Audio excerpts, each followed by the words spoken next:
Saudara, usai menghadiri KTT G7 di Jerman, Presiden Joko Widodo kemudian bertolak ke Polandia sebelum kemudian melanjutkan perjalanan ke Ukraina. Presiden Jokowi dan Ibu Iriana beserta delegasi tiba di Polandia pada Selasa siang waktu setempat. Dari bandara, Jokowi dan rombongan menuju hotel tempat transit.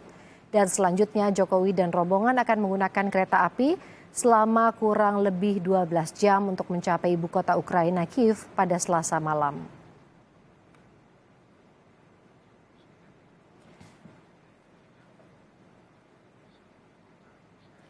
Kepala Sekretariat Presiden Heru Budi Hartono mengungkapkan untuk menuju Kiev, Ukraina, kesiapan protokoler dilakukan berbeda dengan saat mengunjungi negara damai. Mulai dari menyiapkan body protector hingga jumlah paspampres yang jauh lebih banyak. Rombongan main group ini nanti tidak semuanya itu bisa ke Ukraina. Sehingga masih ada yang nanti stay di sebuah kota di Polandia. Nah, rombongan terbatas itulah yang menuju Kiev, dan tentunya kesiapan protokoleran sangat terbatas dan mungkin berbeda dari negara-negara yang umumnya damai. Nah, contohnya pas Pampres harus mempersiapkan body protector, mempersiapkan lebih banyak pasukan yang jumlahnya mungkin kewenangan beliau nanti. Dan tentunya waktu tempuh, waktu keberangkatan kami hitung, ya kan keberangkatannya harus sampai sana pagi sekitar jam 9, jam 10, dan kami harus kembali pada sore hari di hari itu kan berbeda perbedaannya. Sementara itu dalam keterangannya di Munich, Jerman pada hari Senin, Menteri Luar Negeri Retno Marsudi menyatakan Presiden Jokowi akan ke Ukraina melalui Polandia. Menlu Retno mengaku masih terus menjalin komunikasi intensif dengan berbagai pihak dalam rangka kunjungan Jokowi ke Ukraina dan Rusia, termasuk Presiden Palang Merah Indonesia Internasional, maksud kami, Yunocha, Sekjen PBB dan juga Menteri Luar Negeri Turki. Selanjutnya, Presiden akan meneruskan perjalanan ke Ukraina melalui Polandia. Sebagai informasi teman-teman, dalam beberapa hari ini saya juga melakukan komunikasi intensif dengan berbagai pihak dalam rangka kunjungan Bapak Presiden ke Ukraina dan ke Rusia. Tentunya komunikasi juga terus kita lakukan dengan Ukraina dan Rusia sendiri. Saudara, Sekretaris Kabinet Pramono Anung mengunggah foto sedang berada di pesawat bersama Presiden Joko Widodo. Ini di akun Instagramnya, @pramonoanung, menulis, Bismillahirrohmanirrohim, Presiden Jokowi dalam perjalanan menuju ke Polandia dengan pesawat dan setelah itu langsung ke Ukraina dengan menggunakan kereta api selama 12 jam. Presiden Jokowi akan bertemu dengan Presiden Zelensky dan juga Presiden Putin untuk menjalankan misi perdamaian. Presiden lalu mengecek setiap kegiatan dengan detail termasuk perjalanan ke Ukraina dan juga Rusia dalam rombongan yang sangat terbatas. Presiden Joko Widodo bersama dengan rombongan terbatasnya memulai perjalanan menuju Ukraina setelah menghadiri KTT G7 di Elmau, Jerman. Jokowi bertolak ke kota Rzeszów, Polandia dengan menggunakan pesawat selama 3 jam.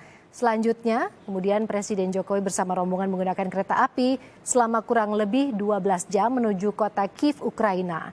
Dan juga diperkirakan Presiden Jokowi akan tiba di Ukraina pada Selasa malam waktu setempat.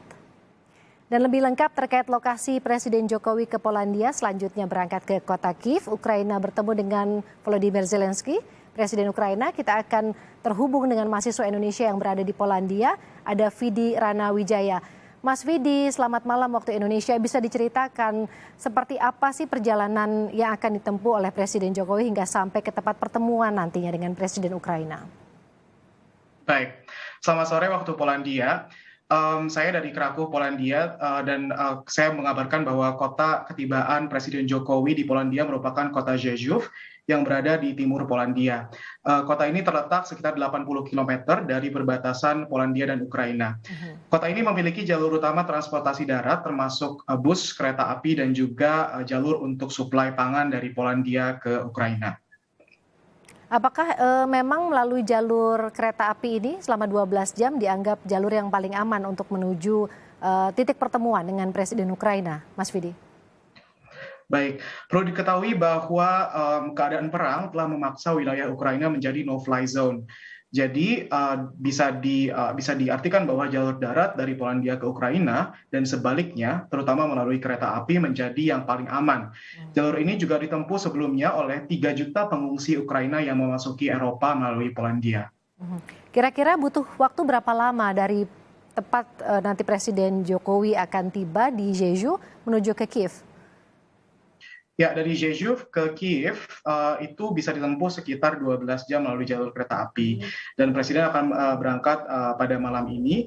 Namun tentunya perjalanan dan waktu tempuh ini tidak tentu dan akan menyesuaikan kondisi di lapangan. Nah, kondisi di lapangan sendiri seperti apa saat ini di perbatasan, Mas Vidi?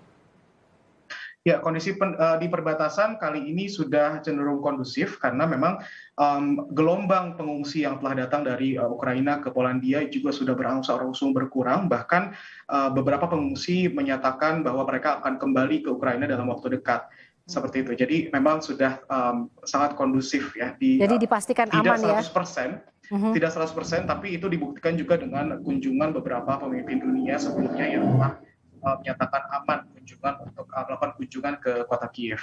Baik, selain Presiden Jokowi, apakah sebelumnya juga ada kepala negara lain yang juga melewati jalur yang sama menggunakan kereta api ke Provinsi Jeju menuju ke Kiev, Mas Vidi?